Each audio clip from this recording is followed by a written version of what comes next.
थोड़ी ही देर में माननीय प्रधानमंत्री जी राष्ट्र को संबोधित करेंगे।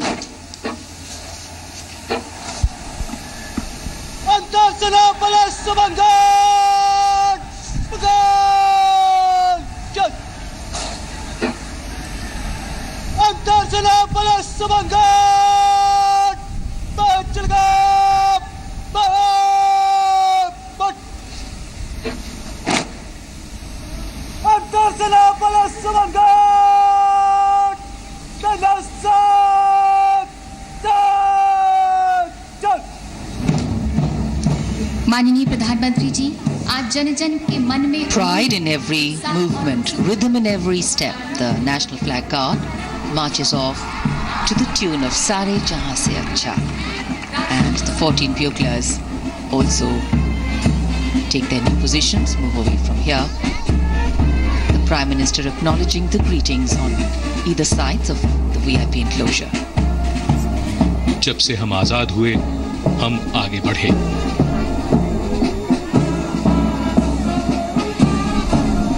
सलामी गारद लाल किले के सामने से प्रस्थान करते हुए गौरव का एक और उत्कर्ष, आजादी के 70 वर्ष।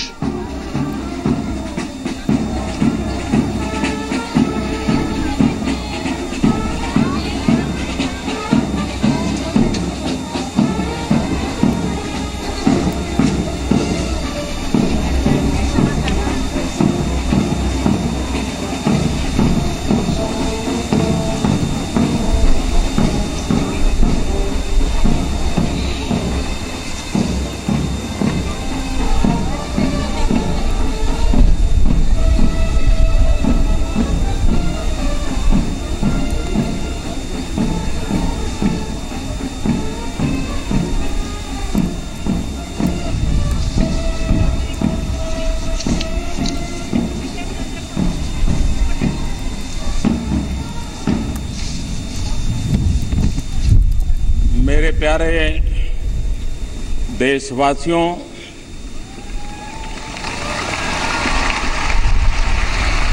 आजादी के इस पावन पर्व पर 125 करोड़ देशवासियों को, विश्व में फैले हुए सभी भारतीयों को लाल किले की प्राचीर से बहुत बहुत शुभकामनाएं देता हूं।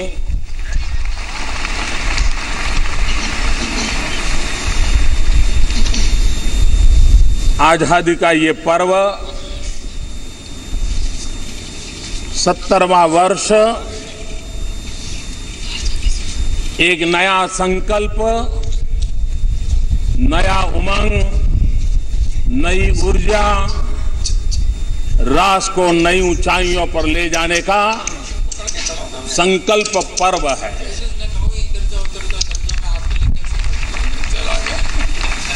आज हम जो आजादी की सांस ले रहे हैं,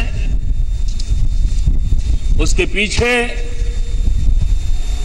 लक्षावधि महापुरुषों का बलिदान है, त्याग और तपस्या की गाथा है। जवानी में फांसी के फंदे को चूमने वाले वीरों की याद आती है। महात्मा गांधी, सरदार पटेल, पंडित नेहरू, अनगिनत महापुरुष जिन्होंने देश की आजादी के लिए अविरत संघर्ष किया और उसी का नतीजा है कि आज हमें स्वराज में आजादी की सांस लेने का सौभाग्य प्राप्त हुआ है।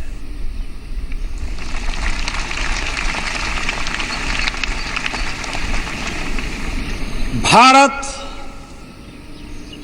एक चिर पुरातन राष्ट्र है।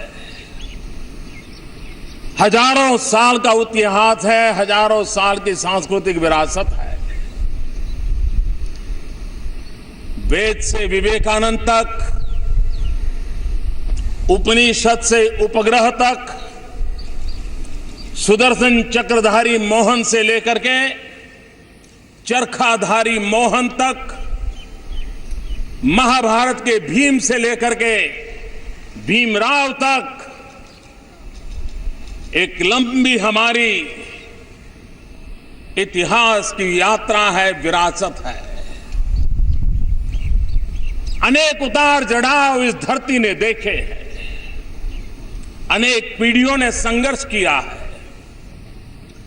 अनेक पीढ़ियों ने मानव जात को महामूल्य देने के लिए तपस्याएं की है। भारत की उम्र 70 साल नहीं है,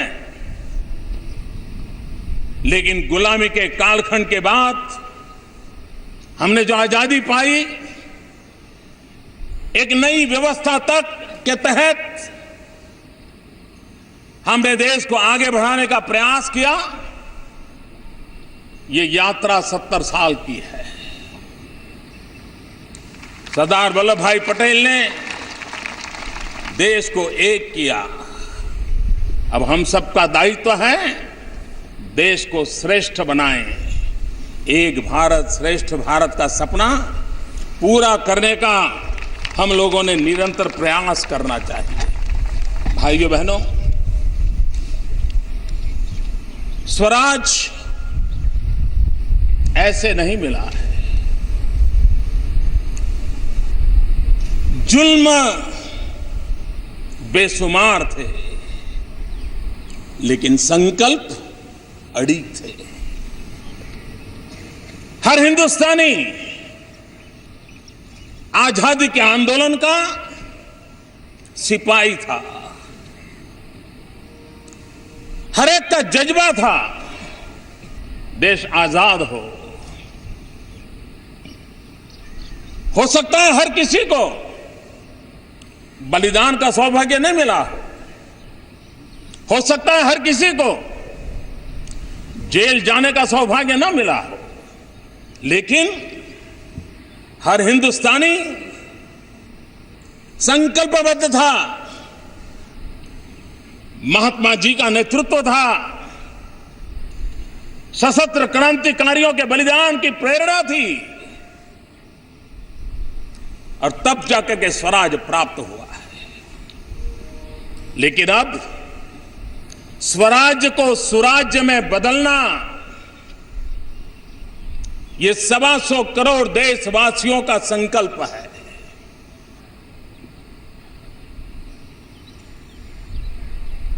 अगर स्वराज बलिदान के बिना नहीं मिला है, तो सुराज भी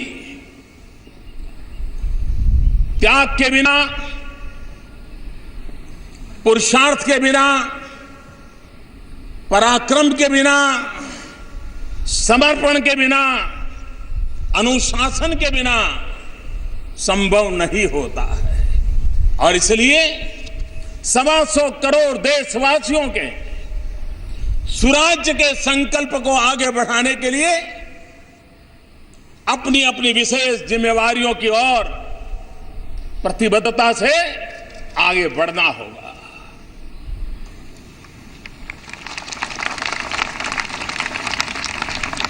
पंचायत हो या पार्लियामेंट हो, ग्राम प्रधान हो या प्रधानमंत्री हो, हर किसी को, हर डेमोक्रेटिक इंस्टीट्यूशन को सुराज की ओर आगे बढ़ने के लिए अपनी जिम्मेवारियों को निभाना होगा, अपनी जिम्मेवारियों को परिपूर्ण करना होगा और तब जाकर के भारत सुराज्य के सपने को पाने में और अधिक देर नहीं करेगा। ये बात सही है। देश के सामने समस्याएं अनेक हैं, लेकिन ये हम न भूलें कि अगर समस्याएं हैं तो इस देश के पास सामर्थ्य भी है। और जब हम सामर्थ्य की शक्ति को लेकर के चलते हैं तो समस्याओं से समाधान के रास्ते भी मिल जाते हैं।